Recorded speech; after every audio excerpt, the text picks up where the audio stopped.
Delhi blast मामले में बड़ा एक्शन।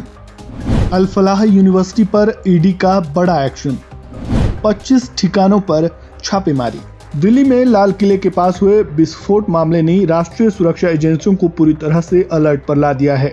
इस हमले को अब तक का सबसे संगठित व्हाइट कॉलर टेरर मॉड्यूल बताया जा रहा है, जो दिल्ली, हरियाणा और जम्मू कश्मीर में फैला हुआ था।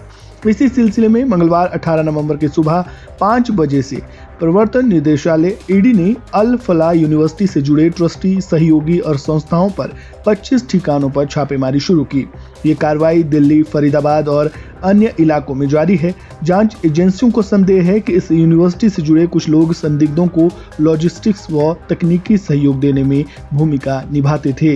इस बीच राष्ट्रीय जांच एजेंसी एनआईए ने 17 नवंबर को एक और अहम गिरफ्तारी की। 20 वर्षीय जासिर बिलाल बानी उर्फ दानिश, जो अनंतनाग के काजीकुंड का निवासी है, उसे गिरफ्तार किया था। वानी को मॉड्यूल का तकनीकी एक्सपर्ट बताया जा रहा है, जो ड्रोन मॉडिफिकेशन और रॉकेट जैसे हथियार तैयार करने की तकनीक पर काम कर रहा था।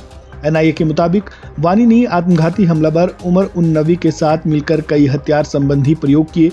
वो आईईडी बनाने, ड्रोन मॉडिफाई करने और हमले की क्षमता बढ़ाने के काम में शामिल था। बानी को जे.एंड.के पुलिस ने पहले हिरासत में लिया था, फिर उसे एनआईए ने अपने कब्जे में ले लिया। उमर ने बानी को आत्मघाती हमलावर बनने के लिए ब्रेन वॉश किया था। जांच में सामने आया कि उमर और बानी पिछले 1 साल से भारत के अलग अलग हिस्सों में आत्मघाती हमले की योजना बना रहे थे, लेकिन बानी पीछे हट गया क्योंकि उसका परिवार आर्थिक रूप से कमजोर था। उसने कहा कि आत्महत्या उसके धर्म में वर्जित है। हालांकि इसके बावजूद वह तकनीकी रूप से मॉड्यूल को मजबूत करता रहा। एनआईए की पूछताछ के बीच रविवार को वानी के पिता बिलाल अहमद ने आत्महत्या करने की कोशिश की और गंभीर जलने से उनकी मौत हो गई।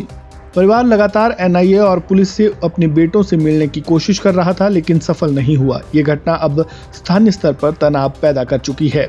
दिल्ली पुलिस और एनआईए के अधिकारियों के अनुसार बानी, उम्र और कई संदिग्ध फरीदाबाद में अल फलाह यूनिवर्सिटी के पास एक किराए के कमरे में रहते थे। वहीं पर आईईडी के कुछ हिस्से और हथियार असेंबल किए गए।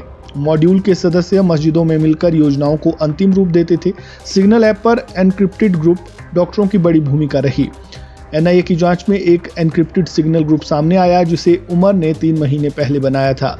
इसमें डॉक्टर मुजमिल शकील गनई, डॉक्टर अदिल अहमद राथर, मुफस्सर राथर, मौलवी इरफान, ये सभी मॉड्यूल की कोर टीम में थे। जांच में खुलासा हुआ कि फाइनेंशियल सपोर्ट 3 डॉक्टरों मुजमिल, शाहिन शाहिद और अदिल की जिम्मेदारी थी। मॉड्यूल के हथियार 2023 और 2024 में कई बार एक व्यक्ति से दूसरे व्यक्ति तक पहुंचाए गए, ताकि सुरक्षा एजेंसियों को भ्रमित किया जा सके।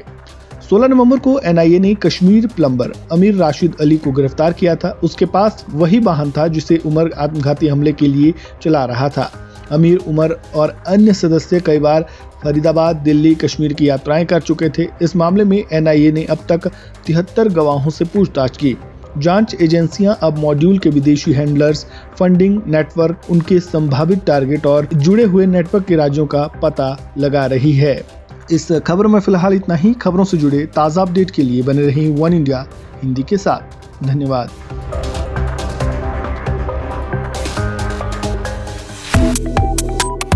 Subscribe to One India and never miss an update. Download the One India app now.